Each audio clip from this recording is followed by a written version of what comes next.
কর্মী, কোনো প্রমাণ ছাড়া, কোনো অনুসন্ধান ছাড়া, শুধু একটা সন্দেহের ভিত্তিতে মেহেদী হাসান রবিন প্রথম আঘাত করলো, থাপ্পড়।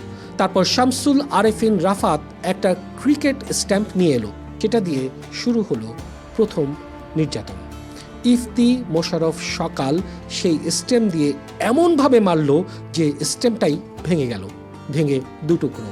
কিন্তু ওরা থামলো না, ভাঙা স্ট্যাম্পের টুকরো ব্যবহার করলো। অনেক সরকার আরেকটা স্ট্যাম্প নিয়ে আসলো, হাঁটুতে, পায়ে, হাতে, পায়ের পাতার তলায় যেখানে সম্ভব সেখানে মারতে লাগলো। কেউ একটা স্কিপিং রোপ নিয়ে এলো, হ্যাঁ, লাফানোর দড়ি, তা দিয়ে চাবুকের মতো মারতে লাগলো। আবরার মাটিতে লুটিয়ে পড়লো, উঠতে পারছিল না। ইফতি মোশাররফ তাকে জোর করে দাঁড় করিয়ে দিয়ে আবার মারল। মামলার চার্জশিটে লেখা আছে প্রথম দফায় 50 থেকে 60 বার তাকে মারা হয়েছিল। তারপর আবরার বমি করতে লাগলো, প্রস্রাব করে দিল কাপড়ে। কিন্তু ওরা থামলো না, আবার মারল, আরও 40 থেকে 50 বার। আবরার বারবার পানি চাইল। ছাত্রলীগের নেতারা তাকে এক ফোঁটাও পানি দেয়নি।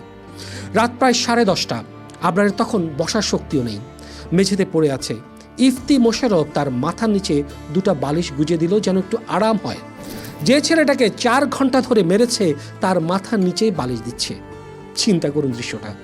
রাত প্রায় 12টা। আবরার শ্বাস নিতে পারছে না, বমি করছে বারবার। তখন তারা তাকে 2011 থেকে অন্য রুমে 2005-এ নিয়ে গেলেন।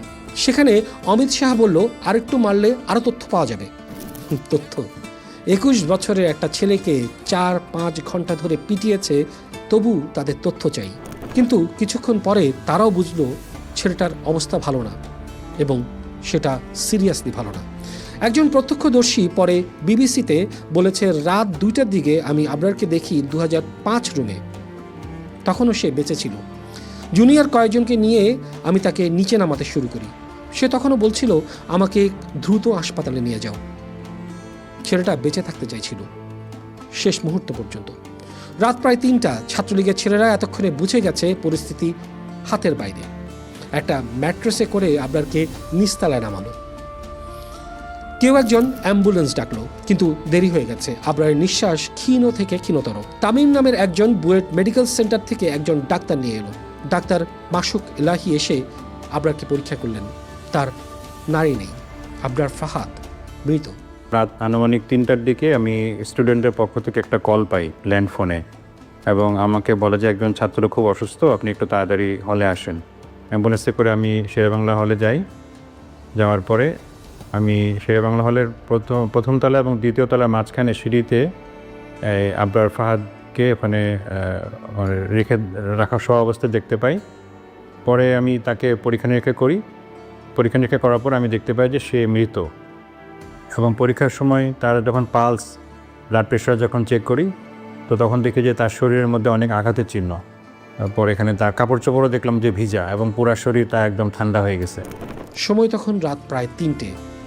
ছেলেটাকে শেরেবাংলা হলের সিঁড়ির প্রথম তলা আর দ্বিতীয় তলার মাঝামাঝি জায়গায় শুয়ে রাখা হলো। পুলিশ এসেছিল আগেই 3টার দিকে, কিন্তু হলে ঢুকতে দেওয়া হয়নি। প্রথমে চলে যেতে বাধ্য হয়েছিল।